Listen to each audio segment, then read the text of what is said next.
कहाँ कोई संदेह है सर, हम लोगों को जीतना ही है, इसमें कहीं कोई संदेह तो है नहीं। हम लोग जीतेंगे वहाँ, इसमें तो पक्का है। मुख्यमंत्री खुद जाएंगे 24 को सभा कर, नीतीश कुमार के पक्ष में है जनता, इसमें शक क्या है? जनता दल यूनाइटेड के उम्मीदवार भारी वोटों से जोकीहाट में जीतेंगे।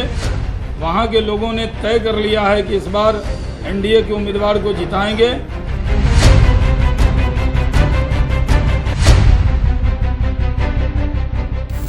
कोई संदेह तो है नहीं।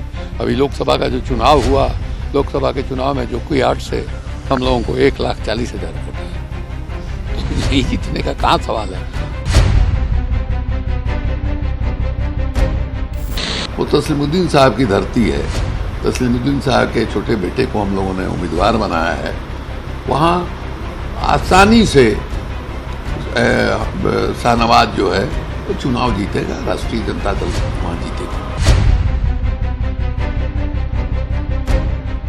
उनकी कोशिश होगी नीतीश कुमार की किसी तरह से जोकीहाट का उनके हाथ से निकलना, ये उनके लिए अशुभ होगा, इसलिए वो कोशिश में लगे हुए हैं। हमारी तरफ से पार्टी ने अपनी पूरी शक्ति झोंकी है। हमारे संगठन सचिव आरसीपी सिंह वहीं कैंप कर रहे हैं, मंत्री विजेंद्र यादव वहीं कैंप कर रहे हैं, बाकी और प्रचारक लोग हैं। मुख्यमंत्री खुद जाएंगे 24 को सभा करने। एक उपचुनाव है यार, एक विधानसभा का उपचुनाव है, इतना महत्व देने की क्या जरूरत?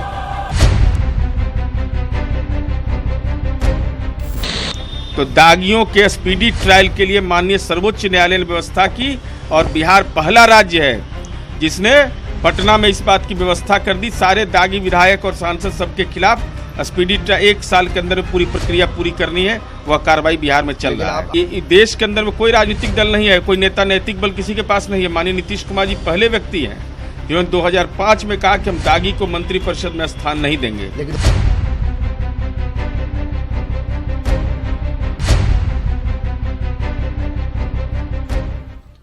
नमस्कार, स्वागत है आपका। आप देख रहे हैं प्राइम डिबेट। मैं हूं आपके साथ सुमित झा। बेंगलुरु में सीएम के तौर पर कुमारस्वामी के शपथ ग्रहण समारोह में विपक्षी एकजुटता का नारा बुलंद हो रहा था। मिले सुर मेरा तुम्हारा के गीत गाए जा रहे थे और करीब 2277 किलोमीटर दूर जोकीहाट में इस विपक्षी एकजुटता की काट ढूंढने के लिए जेडीयू से जुड़े सरकार के आधा दर्जन मंत्री और जेडीयू के तमाम दिग्गज दिन रात एक किए हुए हैं। 24 मई को खुद सीएम नीतीश भी मोर्चा संभालने जा रहे हैं। वहीं 70% अल्पसंख्यक वाली सीट जोकीहाट को लेकर आरजेडी को एमवाई समीकरण और तस्लीमुद्दीन के गढ़ होने को लेकर भरोसा है। लड़ाई ब्रांड नीतीश बनाम एमवाई समीकरण, लेकिन सवाल है कि 70% अल्पसंख्यक किसे अपना सरताज बनाएंगे। सवाल यह भी कि क्या इस चुनाव से तय हो जाएगा 2019 में अल्पसंख्यक किसके साथ जाएंगे। आज इन्हीं सवालों पर प्राइम डिबेट बहस की शुरुआत करें उससे पहले हम आपको बताते हैं जेडीयू की ओर से किस कदर इस उपचुनाव में ताकत झोंकी गई है। ग्राफिक्स के जरिए जहानाबाद उपचुनाव में हार मिली थी और जाहिर है जोकीहाट में एक प्रतिष्ठा का सवाल भी है। उम्मीदवार मुर्शीद आलम के पक्ष में तमाम दिग्गज उतरे हुए हैं, मैदान में हैं, लगातार कैंप कर रहे हैं। जेडीयू से जुड़े सरकार के कई मंत्री जिनमें विजेंद्र यादव हैं, श्रवण कुमार, शैलेश कुमार, रमेश ऋषिदेव, महेश्वर हजारी कैंप कर रहे हैं। फिर संगठन के तमाम दिग्गज आरसीपी सिंह, दुलालचंद गोस्वामी, अशोक चौधरी, लेसी सिंह जैसे दिग्गज भी वहां मौजूद हैं। और 24 मई को सीएम नीतीश भी चुनाव प्रचार करेंगे। क्योंकि 4 बार से जेडीयू का कब्जा बरकरार है और अब ये कब्जा बरकरार रखने की चुनौती, अगर ये सीट छिन जाती है तो कहीं ना कहीं सवाल नीतीश के चेहरे को लेकर भी विरोधी उठाएंगे और इसीलिए ये ताकत। हम बता दें आपको पैनलिस्ट में जो हमारे साथ मेहमान जुड़े हुए हैं, संतोष निराला हैं, मंत्री हैं और जेडीयू से जुड़े हुए हैं। प्रेमचंद मिश्रा हैं, एमएलसी कांग्रेस के। संजय टाइगर साहब हैं, बीजेपी प्रवक्ता। शक्ति सिंह यादव हैं, आरजेडी एमएलए। स्वागत है आप सभी मेहमानों का। सबसे पहले संतोष निराला जी, करीब आधा दर्जन मंत्री, तमाम दिग्गज और खुद सीएम भी कल जा रहे हैं।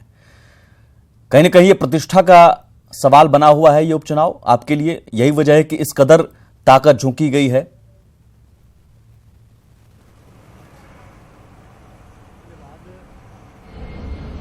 प्रतिष्ठा हमारी सीट थी, जेडीयू की सीट थी और जेडीयू के उम्मीदवार वहां हम लोगों के लड़ रहे हैं और निश्चित तौर पर हम लोग नेता के फेस पर, चेहरा पर ही हम लोग चुनाव लड़ रहे हैं। सवाल ये है कि 2005 से जो पहले स्थिति थी, 2005 के बाद जब माननीय मुख्यमंत्री नीतीश कुमार जी ने बिहार की सत्ता संभाली, उस समय जो आप कह रहे हैं कि ये अल्पसंख्यकों का सीट है, यहाँ 70% लोग हैं अल्पसंख्यक समाज के, तो पहले भी तो हम लोग के जेडीयू के उम्मीदवार थे और जेडीयू के एमएलए थे। दूसरी बात कि जितने हमारे नेता माननीय नीतीश कुमार जी ने न्याय के साथ विकास के एजेंडे पर बिहार के हर समाज के लोगों को भागीदारी देकर, उसमें विशेष तौर पर अल्पसंख्यक समाज के लोगों को भागीदारी देकर शैक्षणिक स्तर पर, सामाजिक स्तर पर और उसके पूरे के पूरे सुरक्षा की दृष्टि से जितनी भागीदारी देकर एक समाज में पारदर्शिता लाने के काम माननीय नीतीश कुमार जी ने किया। आपका कहना है कि अल्पसंख्यकों के लिए सरकार ने जो काम किया है उसका रिटर्न जरूर वहां के अल्पसंख्यक समाज जो बहुल हैं वो देंगे और आपको जिताएंगे। अगर ऐसा है संतोष जी, तो फिर लोकसभा उपचुनाव एक सेकंड बस मैं इसी में ऐड कर दूं संतोष जी, एक सेकंड। लोकसभा उपचुनाव अररिया का हुआ था और उस उपचुनाव में जोकीहाट जो सबसे ज्यादा वोट मिला सरफराज आलम को, आरजेडी उम्मीदवार को, वो जोकीहाट क्षेत्र ही था। यानी जहां अल्पसंख्यक सबसे ज्यादा है वो आरजेडी उम्मीदवार को पर भरोसा जताया लोकसभा उपचुनाव में।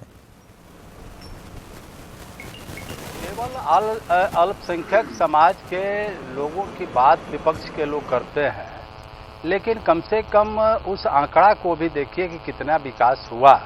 आज लोग वो समझदार हो गए हैं, समझ रहे हैं कि माननीय नीतीश कुमार जी के रहते हुए हमारा संपूर्ण विकास संभव है बिहार में। अब 2005 में 5 से पहले जाइएगा तो जो बिहार का बजट था, मैं चर्चा इसलिए करना चाहता हूं कि अल्पसंख्यकों के लिए जो बिहार में सरकार 2005 से पहले थी, हाँ। वो बजट क्या रखती थी? नहीं ठीक है, ये आपकी बात से मैं सहमत हुआ, अल्पसंख्यकों के लिए आपने बहुत किया, लेकिन क्यों अल्पसंख्यकों ने भरोसा नहीं जताया फिर अररिया लोकसभा उपचुनाव में? अररिया लोकसभा उपचुनाव में आप पर भरोसा क्यों नहीं जताया बीजेपी पर और एनडीए पर? नहीं, लोकसभा के चुनाव में भरोसे की बात नहीं है। और आज जिस प्रकार से कानून का राज को स्थापित करते हुए, तमाम तरह के इशू को मैनेज करते हुए, अल्पसंख्यक समाज की प्राथमिकता, अल्पसंख्यक समाज की सुरक्षा की गारंटी देते हुए जिस प्रकार से माननीय मुख्यमंत्री जी ने काम किया है, आज निश्चित तौर पर अल्पसंख्यक समाज जोकीहाट में जो विधानसभा के उपचुनाव हो रहे हैं उसमें हमारे जेडीयू, यानी लोकसभा उपचुनाव में क्यों भरोसा नहीं जताया, इसका जवाब अभी फिलहाल नहीं है। मैं शक्ति सिंह यादव जी, आरजेडी की ओर से क्या इस बात को लेकर निश्चिंत आरजेडी है कि साहब ये तस्लीमुद्दीन का गढ़ रहा है और तस्लीमुद्दीन के हम छोटे बेटे को हमने मैदान में उतार ही दिया है तो जीत पक्की ही है और एमवाई समीकरण है ही हमारे पास, तो इस लिहाज से बहुत निश्चिंत हैं आप लोग? क्योंकि एक तरफ जेडीयू तो पूरी ताकत जेडीयू ने झोंक दी है। सुमित जी, हमारी ताकत उन तमाम गरीब गुरबा लोग हैं जो अंतिम पंक्ति में खड़े लोग हैं। हमने एमवाई हमारा एक आधार हो सकता है, एमवाई की बात हम नहीं करते, हम हर के सशक्तिकरण की बात करते। ये लोग एक जुमला बना करके एक तरह से लोग प्रहार करते हैं एमवाई। मेरा व्यापक समर्थन है और हमारा निचले स्तर तक हम लोग बात करते हैं जो अंतिम पंक्ति में बैठे लोग हैं। जोकीहाट चुनाव में निश्चित तौर पर हमारे जो राष्ट्रीय जनता दल गठबंधन है पूरी तरह से चुनाव जीतेगा, इसमें कहीं कोई दूर दूर तक का शंका की कोई गुंजाइश नहीं है। क्योंकि जब साख और धाक जब मरती है सरकार की और निचले स्तर पर जब भ्रष्टाचार और ऊपरी स्तर पर जब भ्रष्टाचार बढ़ता है, जनता का विश्वास जब पैदा होता है तो लाजमी है कि वो सरकार चाहे लाख प्रयास कर ले, पूरी ताकत झोंक ले, मंत्रियों की टोली बना करके वहाँ पर कैंप करा दे, लेकिन जनता जब मन बना लेती है तो कुछ चलता नहीं है। क्योंकि जो उपचुनाव हुए थे अररिया का लोकसभा का उपचुनाव में, तो जनता ने स्पष्ट तौर पर आपको जनादेश दे दिया कि आप हम इस विधानसभा क्षेत्र के लिए हम इसी दल को स्वीकारते हैं। और हमारे साथी आदरणीय मंत्री निराला जी ने कई बातें कह दी। मैं स्पष्ट तौर पर कहना चाहता हूं उनको, 2005 की पहले के आपने तो अल्पसंख्यकों के बजट में कटौती तक कर डाली। आपको याद होना चाहिए कि जब आपके मुख्यमंत्री भारत सरकार में मंत्री थे और हम लोग जब हॉस्टल बना रहे थे माइनॉरिटी हॉस्टल बिहार के अंदर में, तो आप लोगों ने ISI का अड्डा कहा था, याद करें वो दिन। आप यह भी याद करें कि जब हम लोगों ने जब कब्रिस्तान की घेराबंदी शुरू की थी, उसमें JRY योजना में भी छूट दिया गया था, तो गृह मंत्रालय से पत्र आया था कि यह जो है एक कब्रिस्तान की घेराबंदी। निराला जी जल्दी से जवाब दीजिए, इसके बाद मैं दूसरे मेहमानों के पास जाऊं।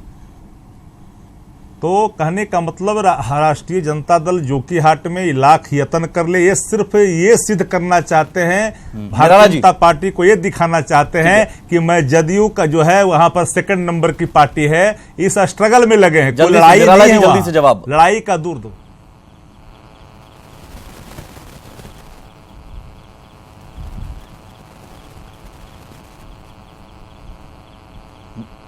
बोलिए बोलिए बोलिए संतोष जी, आप जवाब दीजिए। मैंने बजट की बात इसलिए की कि बजट के आधार पर कितने विकास हुए, आज 17-18 बीते। नहीं, बजट में कटौती आपने की या फिर उस समय जो RJD की सरकार कर रही थी आपने कहा ISI का अड्डा आपने बना रहे हैं, ये आरोप सारा गलत अगर गलत है मेरी चुनौती है, अगर ये सही नहीं, आप इसी मंच पर अगर मंच पर मैं चुनौती देता हूं कि अगर सही है ये गलत है, मेरे पास वीडियो क्लिप है। आप 34 छात्रावास आपने नहीं बनाया, संचालित है बालिका के लिए। अरे आपको नहीं जानकारी है, संचालित अरे है, नहीं आज हमारे समय में हुआ है, आपके समय में नहीं हुआ है। ट्रेनिंग आप कृपया सुनिए, जानकारी है, आप कृपया हमारी बातों को सुनिए। आज 1000 आप अगर आपने जो बातें कही वो सरासर निराधार है, कहीं कोई लेना देना यथार्थ से नहीं है। ऋण देकर लोगों को, ठीक है, अल्पसंख्यकों के कल्याण के लिए क्या हुआ, कितना काम हुआ पर आज हम बहस हमने रखा है, लेकिन फिर भी मैं बाकी मेहमान भी हैं, वक्त भी खत्म हो रहा है, तो बाकी मेहमान भी है, मैं उनके पास जाता हूं। हालांकि अल्पसंख्यकों के कल्याण के लिए जितने काम हुए, अगर सभी सरकार दावा कर रही है तो फिर क्यों नहीं उनके हालात में सुधार हुए, ये सवाल बना हुआ है। प्रेमचंद मिश्रा जी, इनकी हालत बद से बदतर हो रही है। प्रेमचंद मिश्रा जी, सवाल एक और है, आता हूं संतोष निराला जी, मैं आता हूं आपके पास। अपराध का ग्राफ बढ़ गया, एक सेकंड बलात्कार बढ़ गया। मिश्रा जी, आपसे सवाल है, क्योंकि आपने अपने बयान में कुछ दिन पहले कहा था दागी उम्मीदवार, आपको लगता है दागी उम्मीदवार का मुद्दा इस चुनाव में जो महागठबंधन है उसकी जीत दिलाने में अहम योगदान देगा? अगर दागी उम्मीदवार का मसला आप उठाते हैं तो फिर कौन सी पार्टी अछूत है?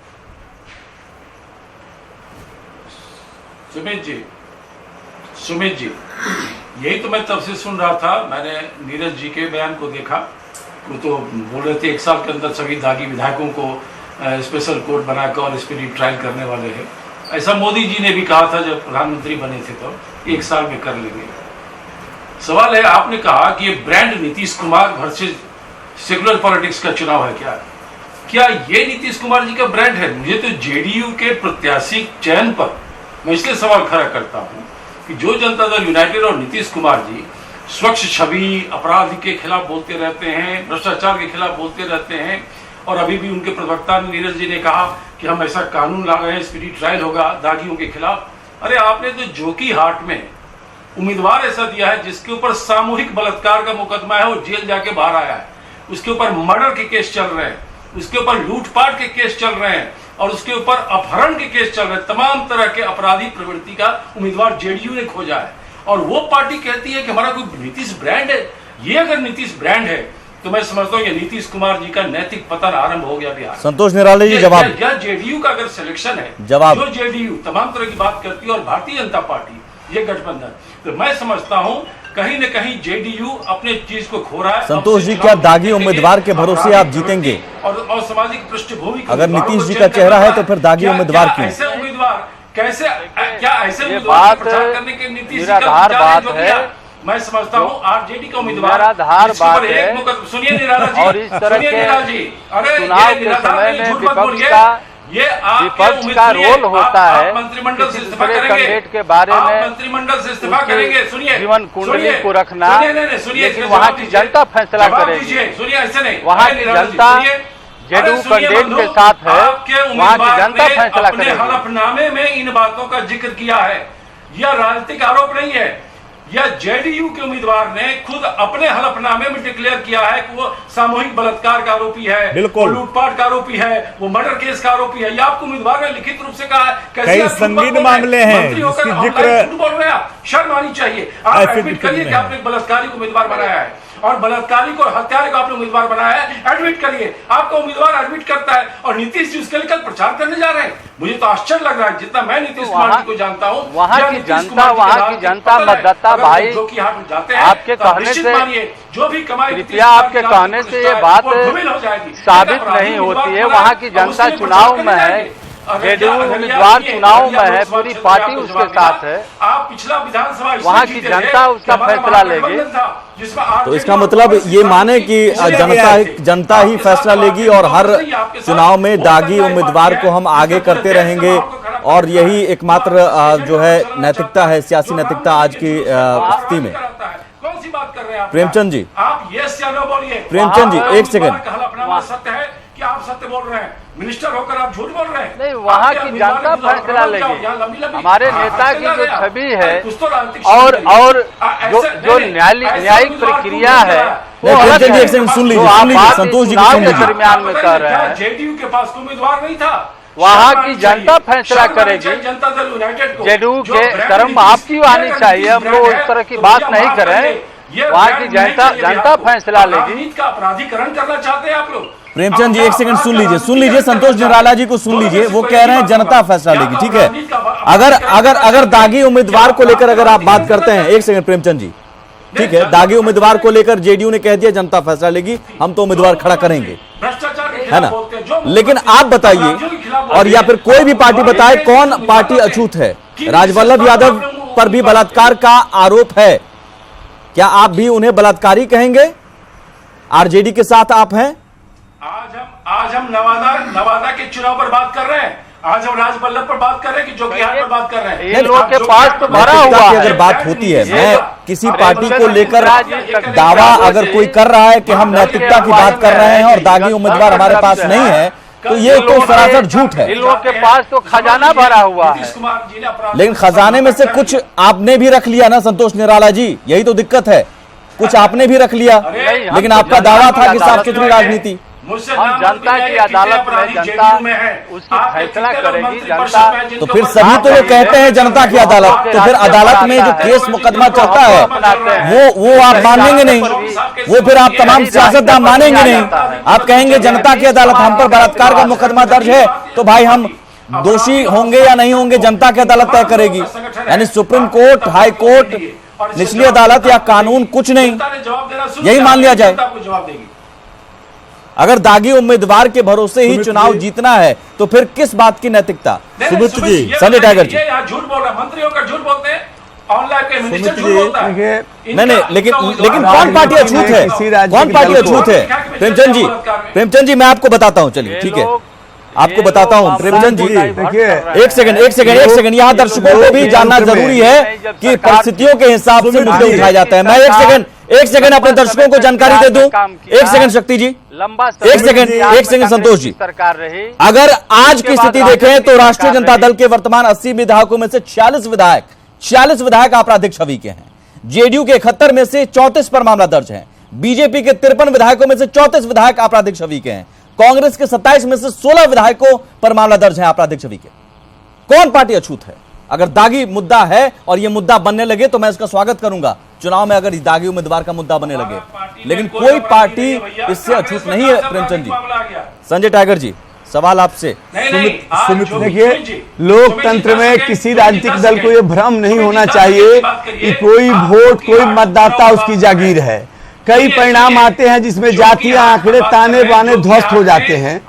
बिहार में एनडीए की सरकार आप आज जोकीहाट की बात कर रहे हैं, न्याय के साथ विकास की काम कर रही है और केंद्र के साथ सरकार चुनाव में कांग्रेस के दागी उम्मीदवार होंगे तो आप कहेंगे साहब ये सवाल नहीं है। इस मंत्र को लेकर आगे बढ़ रही है।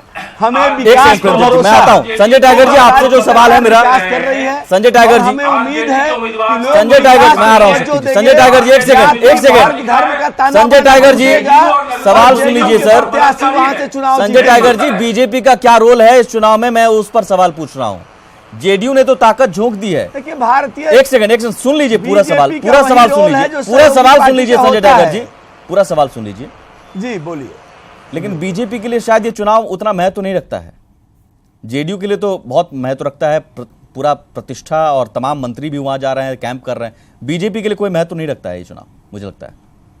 बिल्कुल पूरे गठबंधन के लिए महत्व रखता है, पूरा गठबंधन एकजुट होकर अगर ऐसा महत्व रखता है, अगर ऐसा महत्व रखता है तो मंत्री तो जदयू के पास है, तो राजद के मंत्री मैं आपको बयान सुनवाऊं संजय टाइगर जी, मैं आपको बयान सुनवाता हूं, क्योंकि नीतीश जी अकेले फ्रंट पर लड़ रहे हैं और बीजेपी कैसे कहती है कि ये कोई महत्व वाली बात नहीं है। आप सुन लीजिए, नंदकिशोर यादव जी का बयान है, सुन लीजिए।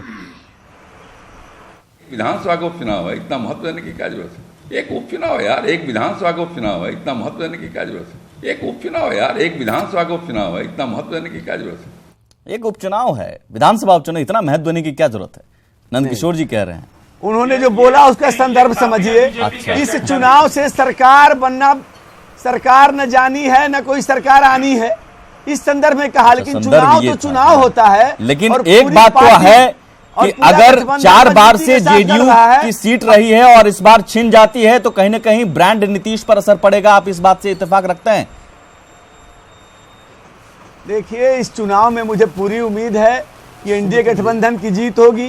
पहले भी जदयू वहां से जीती थी, जदयू जीतेगी। 10 सेकंड जो आप लोकसभा के आंकड़े बता रहे हैं, लोकसभा का चुनाव सहानुभूति के आधार पर हुआ था। यहाँ तो सहानुभूति या ये नहीं चलेगा ना, हुआ था की सीट थी वो रिटेन हो गई। सहानुभूति का लाभ और पूरे बिहार में जो भी चुनाव हुए थे, जहां 2 विधानसभा के चुनाव हुए थे और 1 लोकसभा का चुनाव हुआ था, तीनों सहानुभूति लहर में वहां के उनके परिवार के लोग जीते थे। इस बार विकास। चलिए, बहुत शुक्रिया, यहीं पर हम खत्म करते हैं। दागी उम्मीदवार का मसला हो या जनता के कल्याण का मसला हो, सबके दावे चुनाव के दौरान होते हैं, हमने किया, हमने ये किया। लेकिन क्या चुनाव भर ही राजनीति होती है और चुनाव के हिसाब से राजनीति भी बदल जाती है? बाकी दिन हम बात करते हैं दागी उम्मीदवार हम ना खड़ा करेंगे, चुनाव के दौरान वो नीति बदल जाती है। अल्पसंख्यकों के कल्याण के तमाम दावे किए जाते हैं, लेकिन क्या हालात हैं जरा सीमांचल में जाकर पूछ लीजिए। चुनाव में हालांकि जनता तय कर देती है विजेता कौन है।